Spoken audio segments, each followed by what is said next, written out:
ओम सहनाववतु सहनो भुनक्तु सह वीर्यं करवावहै तेजस्विनावधीतमस्तु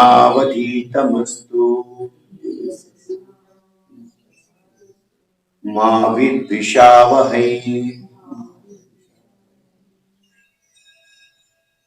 आज हम यहाँ सब लोग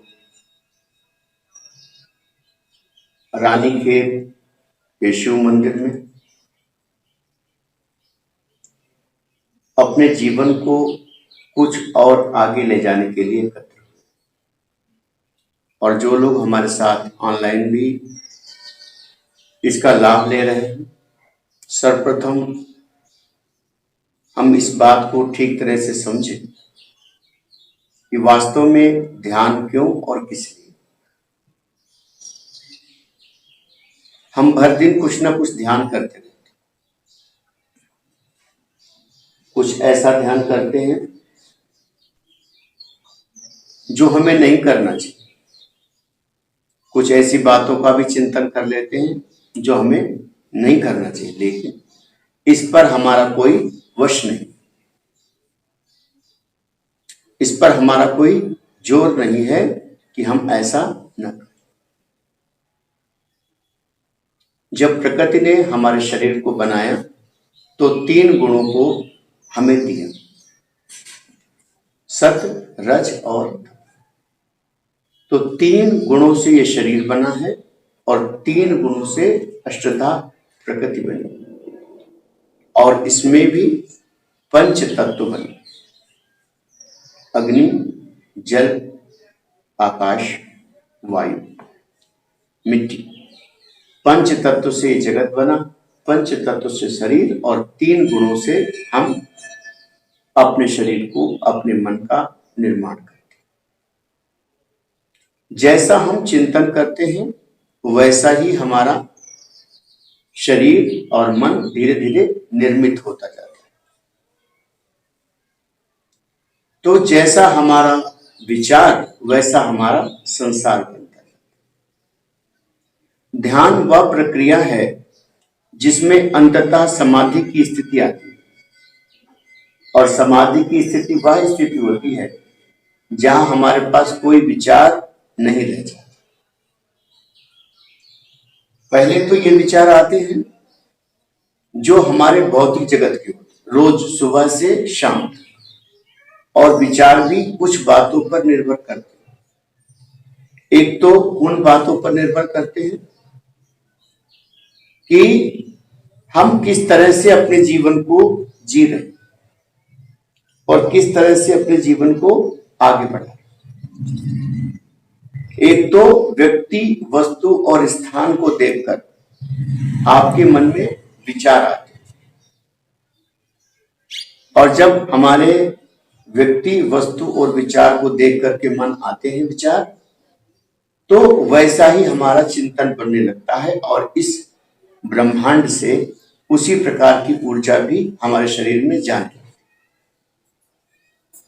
कल शाम के समय हम गर्ग जी से चर्चा कर रहे थे और गर्ग जी ने बहुत अच्छे से समझाया सबको कि जब हम किसी के घर जाते हैं, किसी स्थान पर जाते हैं, तो कभी कभी वह व्यक्ति हमें बहुत प्रिय लग जाता है, बहुत प्रिय लगता है, ऐसा लगता है जन्मों जन्मों का संबंध। और कभी कभी किसी व्यक्ति से मिलते ही ऐसा लगता है कि ये व्यक्ति यहां क्यों आ गया, कैसे आ गया। तो जब हमारे संस्कार और हमारे विचार दूसरे के साथ मिल जाते हैं, अर्थात मैच कर जाते हैं, तो हमें वो अच्छा लगने लग जाता है। और जब हमारे संस्कार उसके साथ नहीं मैच करते, कोई मांस खाने वाला है, कोई मदिरा पीने वाला है, कोई झूठ बोलने वाला है, कोई पाप करने वाला है, जब ऐसा व्यक्ति हमारे आपके संपर्क में आता है तो अनजाने में ही हमारा मन खराब हो जाता है। तो ये ध्यान प्रक्रिया 2 प्रकार की। एक तो हमने जितने लोगों से गांठ बांध रखी है, जाने अनजाने में, कभी किसी ने हमारा मन दुखाया, आज पहला दिन है यहाँ, और इस ध्यान क्रम का नाम ही है फॉरगिवनेस,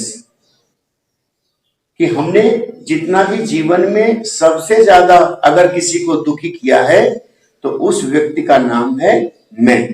केवल हमने अपने को सबसे ज्यादा दुखी किया, दूसरे को दुख कम दिया, अपने को सबसे ज्यादा दुख दिया, और वो दुख सहन करते करते हमारे शरीर में कई रोग उत्पन्न हुए। किसी को माइग्रेन हो गया, किसी को घुटने का दर्द हो गया, किसी को दिल की बीमारी हो गई, किसी को ब्लड प्रेशर हो गया। यह सब केवल हमारे दूषित विचारों के कारण है। नहीं तो खान पान तो आज लोग ऐसा भी खाते हैं जो नहीं खाना चाहिए, और वो भी 90 साल 100 साल तक स्वस्थ आनंद से रहते हैं। और बहुत लोग सात्विक भोजन करते हैं, बिल्कुल सादा करते हैं, और फिर भी कहते हैं हमें 100 रोग हो गए। इसके पीछे का एक ही कारण है, यदि हमारा दूषित विचार हमारे शरीर पर जितना असर करता है उतना कोई भी नहीं करता। और सबसे ज्यादा दुख हम किसे देते हैं? अपने आप। दूसरे को भी जब हम हर्ट करते हैं तब आधे घंटे बाद में सोचते हैं कि अच्छा नहीं किया, हमें उसे अपशब्द नहीं कहना चाहिए था। और वह विचार हमारे भीतर बहुत सी कोशिकाएं और एक एक सेल पर हमारा विचार असर करता है। वह विचार हमारे सेल को डैमेज कर देता है, और जितने भी सेल को डैमेज करते हैं विचार, तो वह सबसे पहले वहां आक्रमण करती है जो अंग हमारा सबसे कमजोर है। मानो हमारे चलने फिरने में या धरती पर आने में हमारा दिल कमजोर रह गया, तो वह विचार सबसे पहले दिल पे आक्रमण करते हैं। और लोग क्या कहते हैं, हम तो सात्विक भोजन करते हैं फिर भी हमें दिल की बीमारी। वे कहते हम तो बिल्कुल तला भुना ही नहीं खाते, लेकिन फिर भी हमें ब्लड प्रेशर हो गया। कल एक विचार चल रहा था, कह रहे थे हम तो भोजन बहुत सात्विक करते हैं, लेकिन अगर पड़ोसी रोज हमें गाली दे रहा है तब क्या होगा? भोजन तो चल रहा है, लेकिन पड़ोसी अगर अपशब्द रोज कह रहा है, कूड़ा डाल रहा है, गंदगी कर रहा है, ऐसी स्थिति में मन खराब होता है।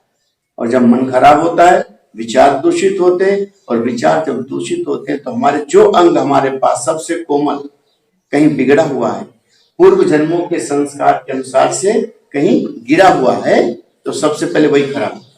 आप देखिए किसी की आंखें खराब होने लगती है, किसी के गुर्दे खराब होने लगते हैं, किसी के घुटने खराब होने लगते, किसी का और भी अंग खराब होने लगता है।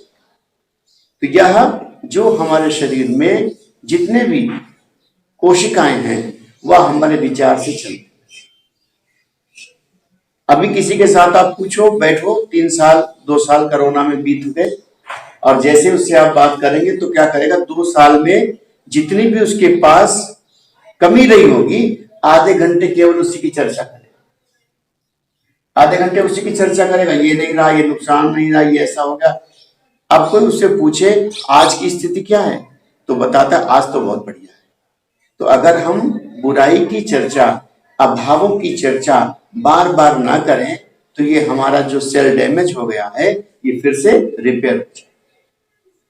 हमने लोगों के आंखों के चश्मों को छूटते हुए देखा, ब्लड प्रेशर की दवाई को छूटते हुए देखा, डायबिटीज की दवाई को फेंकते हुए देखा, केवल आपके विचारों के शोधन से।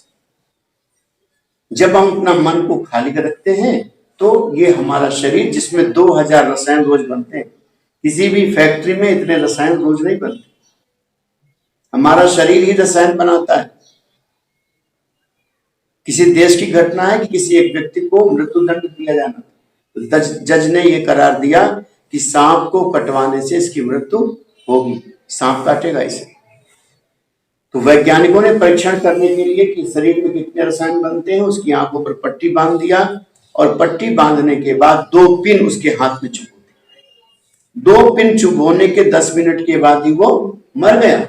और जब उसका पोस्टमार्टम किया गया तो उसके शरीर के भीतर जहरीले सांपों का विष विद्यमान था। तो जब हम प्रसाद ग्रहण करते हैं, वृंदावन जाते हैं, मंदिर में जाते हैं, 3 दिन बासी पंचामृत दही जिसे कहते हैं, 3 दिन बासी होता है, और हो सकता है उसे लेने से स्वस्थ बीमार भी हो जाए, लेकिन जैसे ही हाथ में आता है आचार्य जी कहते हैं इसको पियो, ये तो प्रसाद, जैसे ही भावना बदलती है, वो प्रसाद शरीर में जाते ही रसायनों से अमृत बना देते। एक प्लेट में आपको भोजन दिया जाता है, बहुत साफ सुथरी प्लेट, आप उसमें भोजन करते हैं और वह प्लेट ठीक से धोई नहीं जाती है, केवल कपड़े से पोंछ कर आपको दे दी गई और आपने सोचा कि शुद्ध है, आपको नुकसान नहीं करेगी। लेकिन एक प्लेट धुली हुई है, एक गिलास धुला हुआ है और जैसे कोई पानी देने जाए और कह दे गिलास धुला नहीं है, बस इतना सुनते ही वह गिलास, वो प्लेट आपको बीमार कर दे। तो जितना भी कारक है वो हमारे शरीर का अणु परमाणु और वातावरण का है, बस इसके शोधन से हमारी बहुत सी बीमारियां जा सकती हैं।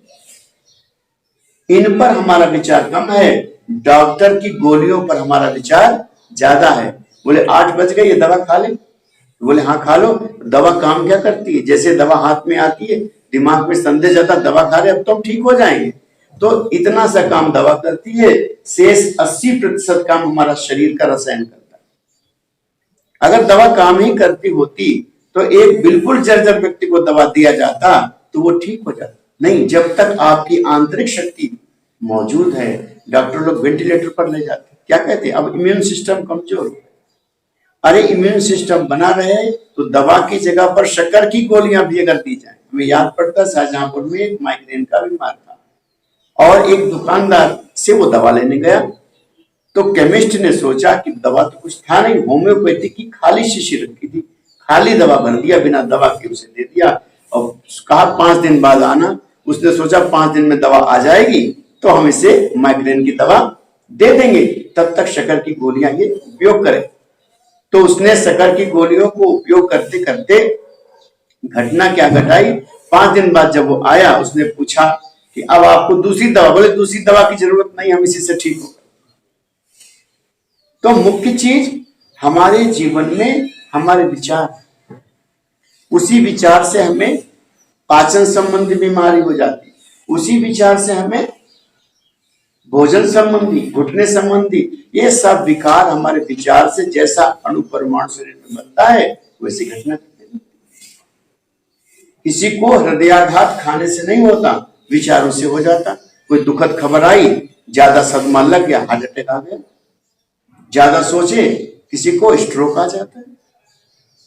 तो दोनों विचारधारा है। खान पान तो अपना काम करता है, लेकिन हमने बहुत लोगों को देखा पूरे जीवन वो तला भुना बाजार का सड़ा हुआ ही खाते रहते हैं, लेकिन उनकी उम्र कितनी होती? 95 वर्ष। क्यों? क्योंकि वो अपने मस्तिष्क पर कोई बोझ नहीं लेते।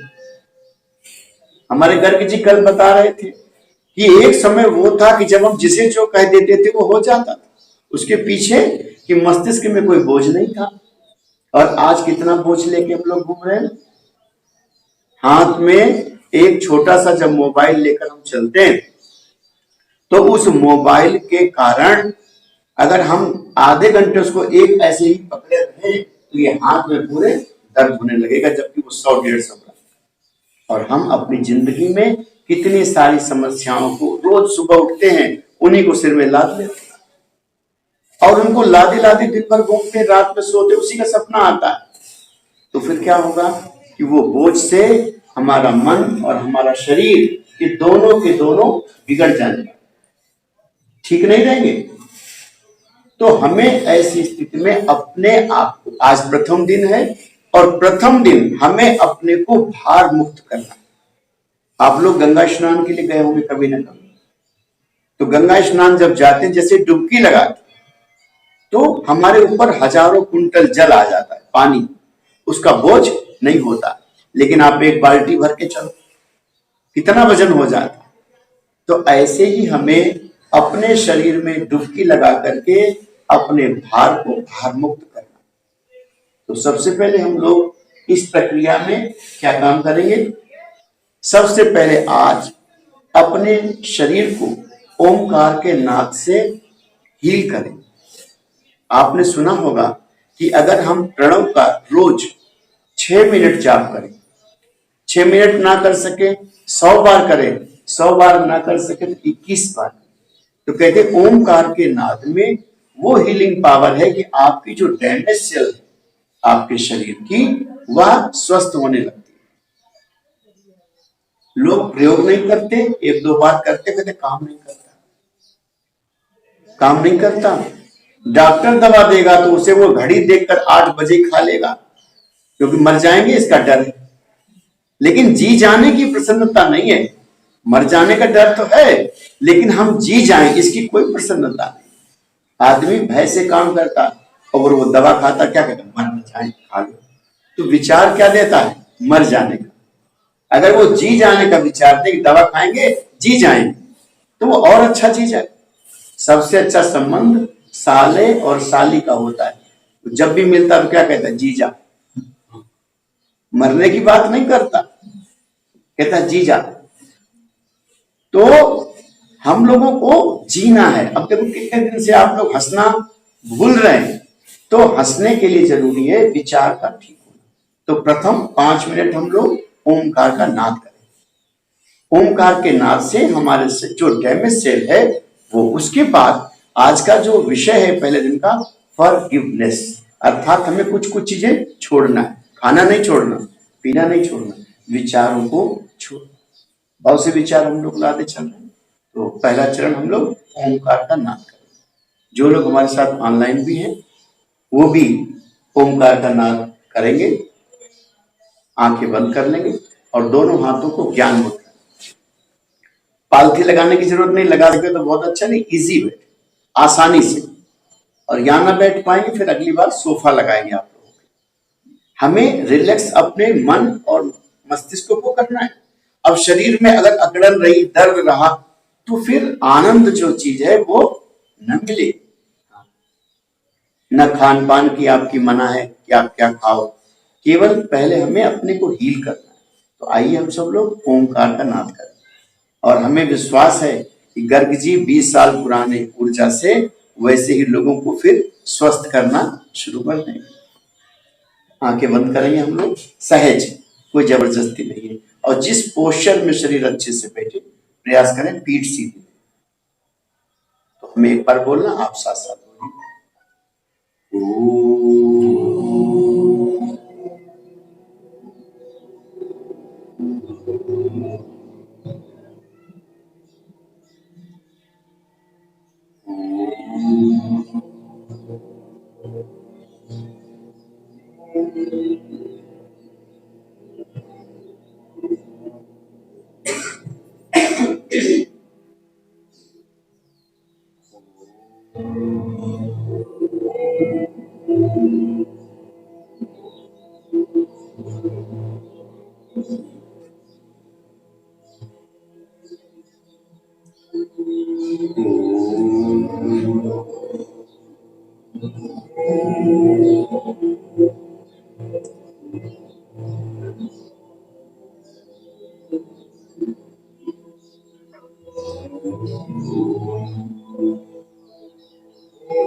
अपनी आंखों को बंद रखेंगे और अपने दोनों हाथों को आपस में इस तरह रख देंगे जिससे हमारे शरीर में ऊर्जा उत्पन्न हो। दोनों हाथों को ओमकार के द्वारा प्राप्त ऊर्जा हमारे शरीर में पूरी तरह से फैल जाए। संपूर्ण प्रकृति में ऊर्जा भरी हुई है और यह ऊर्जा हमारे शरीर में हथेली के माध्यम से ही, हाथों के माध्यम से प्रवेश करती है।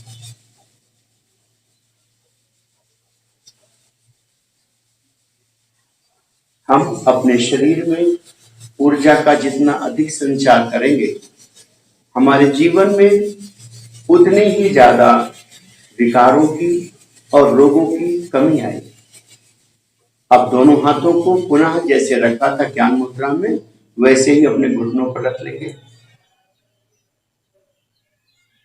और सर्वप्रथम उस ईश्वर से प्रार्थना करेंगे कि हे परमपिता परमात्मा, हे प्रभु, आपकी कृपा से हमारे शरीर में वह ऊर्जा आ जाए। उन संतों से प्रार्थना करेंगे जिन्होंने प्राचीन समय में अपने जीवन को साधना के माध्यम से बहुत सुंदर बनाया। हे ईश्वर, हे संत ऋषि मुनि, हे परमात्मा की भक्ति करने वाले संतों, आपसे प्रार्थना है कि हमारे शरीर में वह ऊर्जा का संचार कर दे जिससे हम भार मुक्त हो जाए। आंखें बंद करना है और हमें सबसे पहले उस व्यक्ति को याद करना है जिस व्यक्ति से सबसे ज्यादा हम नफरत करते हैं। उस व्यक्ति को याद करना है जिस व्यक्ति को हम सबसे ज्यादा घृणा करते हैं और उसको याद करके देखो मन थोड़ा काला काला सा हो रहा है। हमें मन ही मन उस व्यक्ति को क्षमा कर देना है, मन ही मन, उसके पास जाकर नहीं, क्योंकि यह घृणा और नफरत का बोझ लिए हम कई वर्षों से भटक रहे हैं। जब भी उसका चेहरा याद आता है पूरा शरीर और मन काला पड़ जाता है। तो आइए आज उस व्यक्ति को अपने मन के पर्दे पर लाते हैं। व्यक्ति एक हो सकता है, दो हो सकते हैं, तीन हो सकते हैं, सबको बारी बारी से लाना है और लाकर उस पर मानसिक रूप से कुछ पुष्पों को छोड़ देना है कि देखो आज से हम अपने मन से तुम्हें क्षमा करते हैं। उस व्यक्ति को हमें क्षमा करना है और उस व्यक्ति ने जब हमारे शरीर पर कोई शब्द बोला था, कभी हमें कोई चोट लगी थी और हमारा मन घृणा से, ग्लानि से, दुख से भर गया था, तो हमें अपने शरीर को, आंखें बंद करके थोड़ा कठिन काम है, अपने चेहरे को, अपने शरीर को अपनी आंखों के सामने रखना है और उस व्यक्ति को भी अपनी आंखों के सामने रखना है। दोनों को गले मिलते हुए हमें दोनों लोग बोलने नहीं चाहिए। यह कल्पना करनी है कि हम और वह दोनों लोग आपस में गले मिल रहे हैं। हमारे भीतर का जो मैल है वह धीरे धीरे विलुप्त हो रहा है। ऐसा करने मात्र से, ऐसा विचार करने मात्र से क्या घटना घटेगी कि आपके दोनों हाथों में, बाएं और दाहिने दोनों हाथों में ऊर्जा का संचार होने लगेगा और आप जहां भी बैठे हैं, जिस जनपद में हैं, भारत के किसी कोने में हैं, आपके दोनों हाथों में झनझनाहट सी प्रारंभ हो जाएगी। अर्थात जैसे ही हम घृणा के भाव को गिराते हैं, भगवान हमें ऊर्जा से भर देते हैं। ऐसा करते समय हमारा मन कहीं ना कहीं भटकता रहता है, विचारों में, व्यक्तियों में।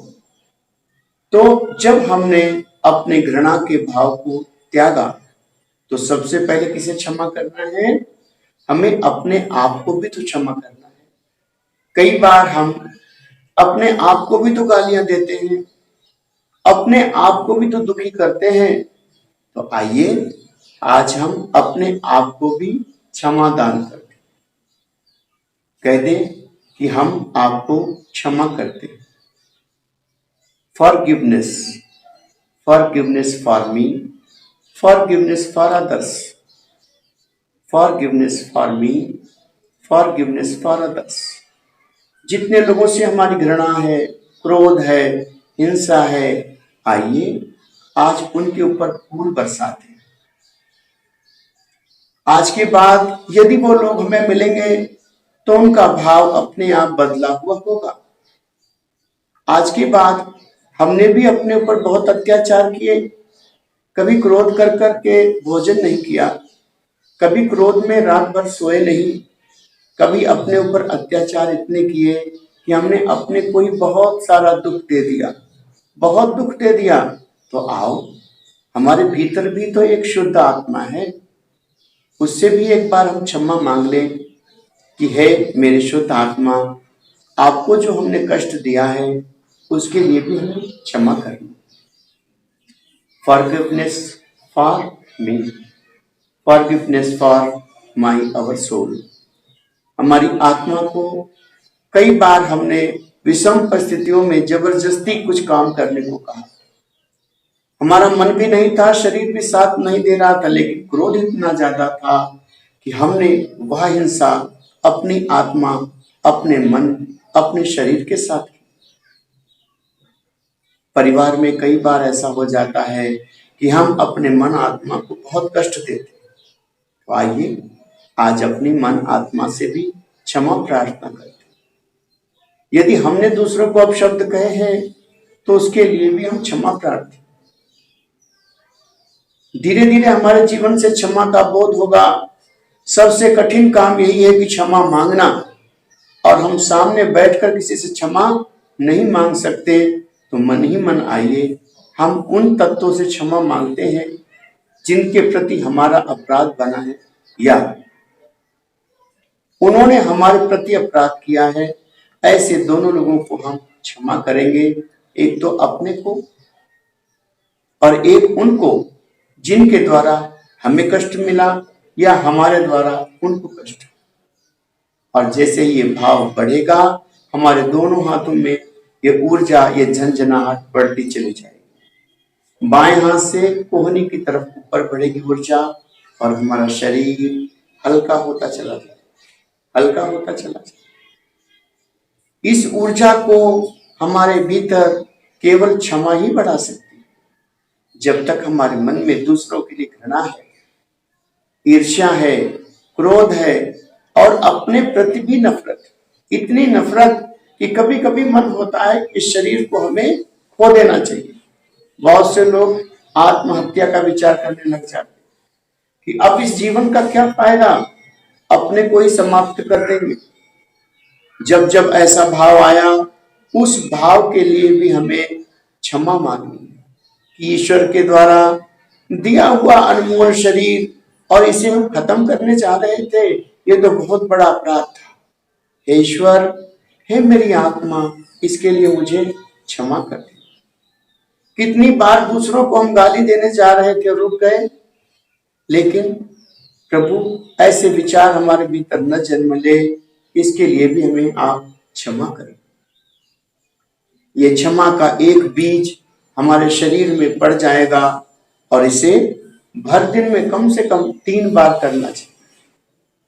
जैसे ही कोई अपराध बन जाए, तत्काल कहीं पर बैठकर आंखें बंद कर कर हमें उस बात के लिए 5 बार क्षमा मांग लेनी चाहिए। इसी बात में हम थोड़ा कच्चे हैं और ये भाव तत्व से उतर जाए, इसके लिए अब हम कुछ देर अपने सारे मन, सारी एकाग्रता को अपनी श्वासों पर ले जाएंगे। हमारे शरीर में श्वास एक ऐसा तत्व है जो प्रतिपल बदलता रहता है। कभी तेज श्वास आती है, कभी धीमे श्वास आती है और कभी इतनी तेज आती है कि संभालना मुश्किल हो जाता है। तो आइए प्रथम दिन इस क्षमा प्रार्थना को करते हुए हम अपनी श्वासों के आरोह और अवरोह पर अपना मन रखें। पूरे शरीर से चेतना को ले जाकर हम नासिका के पास रखेंगे और क्या देखेंगे कि श्वास धीरे धीरे आ रही है। इसको हमें फील करना है। श्वास धीरे धीरे आ रही है और श्वास धीरे धीरे जा रही है। इसे हमें महसूस करना है, क्योंकि दिन भर तो श्वास आती है पर हम उसे जान नहीं पाते। श्वास धीरे धीरे आ रही है और श्वास धीरे धीरे जा रही है। और ऐसे श्वास के आने जाने से हमारा मन अपने आप को क्षमा करता चला जाएगा। श्वास धीरे धीरे आ रही है और श्वास धीरे धीरे जा रही है। हमें इसी श्वास को ध्यान में रखना है आज के दिन और ऐसे श्वास पर ध्यान करने से हमारे मन पर इसका सीधा असर पड़ता है। उससे विचार धीरे धीरे शांत होते चले जाएंगे। विचार धीरे धीरे शांत होते चले जाएंगे। विचार धीरे धीरे शांत होते चले जाएंगे। ध्यान केवल श्वासों पर। श्वास धीरे धीरे आ रही है और श्वास धीरे धीरे जा रही है। आज से पहले हमने श्वासों को जाना नहीं, देखा नहीं। श्वास धीरे धीरे आ रही है और श्वास धीरे धीरे जा रही है। ऐसी आती जाती श्वासों से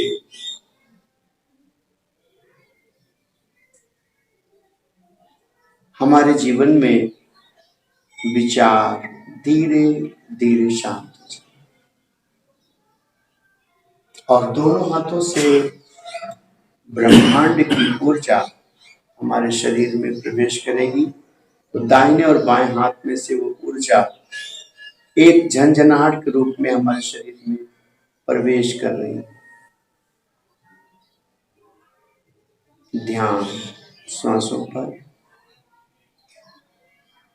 जो लोग कहते हैं कि हमारे जीवन में सफलता नहीं आती, उन्हें पहले अपने आप को क्षमा करना होगा और फिर जिन लोगों के साथ अच्छा व्यवहार नहीं किया, मानसिक रूप से उन्हें क्षमा करना है।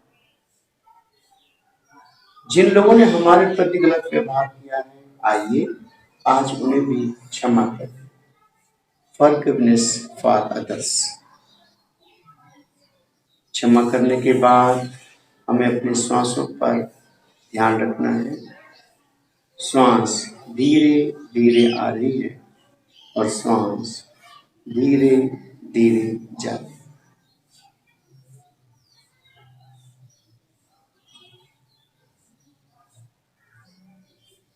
श्वास के ऊपर ध्यान रखना है हमें और कहीं नहीं जाना है। श्वास जब नासिका के छिद्र में प्रवेश करती है तो नाक धीरे धीरे नासिका छिद्र ठंडे होते चले जाते हैं। इससे हमें आभास करना है।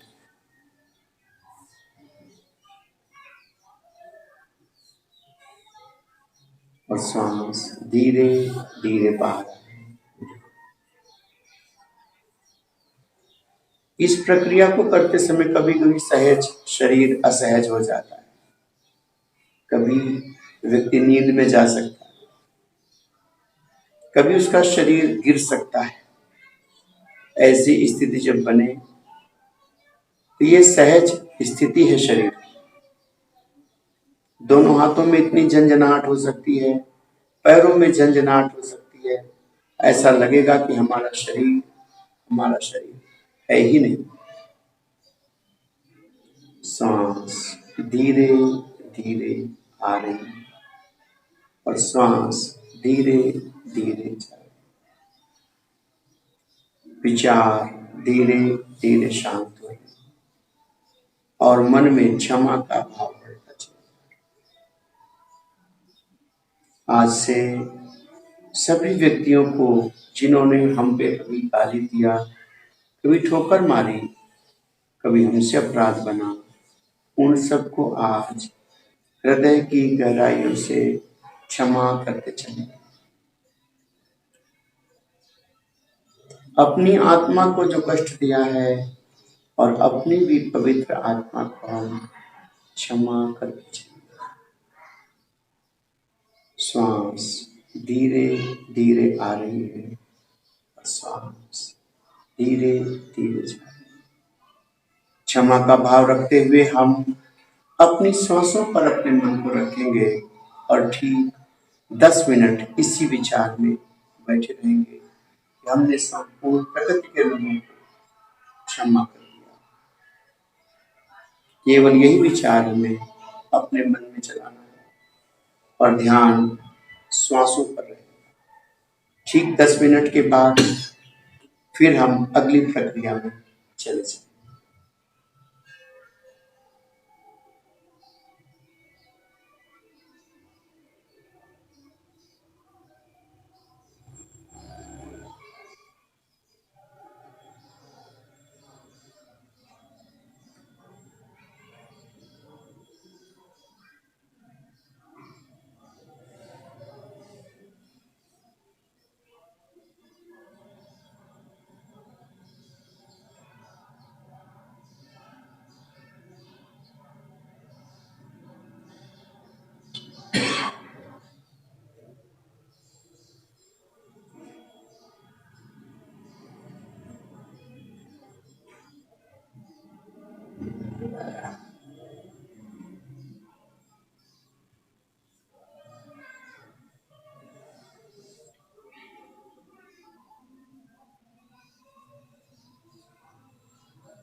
अब अपनी दोनों हाथों को आपस में फिर से इस तरह से रगड़ लेंगे। धीरे धीरे अपनी आंखों को खोलते जाएंगे और अपने चेहरे के ऊपर, आंखों के ऊपर इन हाथों को अपने शरीर पर स्पर्श कराएंगे और ये भावना करेंगे कि आज इस ब्रह्मांड की ऊर्जा, भगवान की ऊर्जा हमारे शरीर में पहले दिनों की अपेक्षा थोड़ी शुरू हुई। प्रथम दिन लोगों को अनुभूति बहुत कम होती है। यह प्रक्रिया हमारे शरीर और हमारे मन को थोड़ी देर चुप कराने की प्रक्रिया है। जैसे हम सो जाते हैं तो हमारे शरीर को आराम मिलती है, लेकिन उस समय भी हमारा मन और मस्तिष्क जागता रहता है। मन मस्तिष्क जागता रहता है। इस मन और मस्तिष्क को शांत कराने का ये जो प्रक्रिया है, इसी को ध्यान विधि कहा गया। कब तक शांत नहीं होगा? जब तक हम दूसरों के प्रति घृणा से भरे हों। आधे घंटे के लिए हम उनकी नफरत को, ईर्ष्या को छोड़ दें। आधे घंटे के लिए हम अपने भी ग्लानि से भरे बहुत से ऐसे काम हमने किए जिसे हम अपनी पत्नी को, अपने पति को, अपने भाइयों को नहीं बता सकते। ऐसा भी कर्म जीवन में होता है और उसके लिए हम जीवन में कभी अपने आप को माफ नहीं कर सकते। तो उसके लिए भी मरने से पहले अपने आप को क्षमा करना। दूसरे को क्षमा करना बहुत सरल है, पर अपने को आज भर दिन यही काम करना है, याद करना कि जीवन में ऐसा कौन सा कर्म हुआ था जिसको हमने अपने भाई को, अपनी माँ को, अपनी पत्नी को नहीं बता पाया, लेकिन काम गलत था। फिर इसके लिए किससे क्षमा मांगी जाए? तो इसके लिए हमें अपने से ही क्षमा मांगनी। जब ये क्षमा हम मांग लेंगे तो इसी जन्म में उससे हमें छुटकारा मिल जाए। ऊर्जा आपके हाथों में संचरित हुई होगी। आज पहला दिन हो सकता ना हुई हो, कल हो सकती। तो आज का सत्र इतना ही। इसके बाद जो अगला क्रम रहेगा शाम को 4 से 6 बजे, उसमें ये बताया जाएगा कि इसको करने से क्या क्या आपको प्राप्त होगा और कैसे करना है। शाम को भी सूक्ष्म ध्यान 10 मिनट का रहेगा, तो इसे हम लोगों को करते रहना। बस इसी भावना से ओम, हमारे साथ बोलिए, ओम सहनावतु सहनो भुनक्तु सह वीर्यं करवावहै तेजस्विनावधीतमस्तु मा विद्विषावहै। ओम शांति शांति शांति।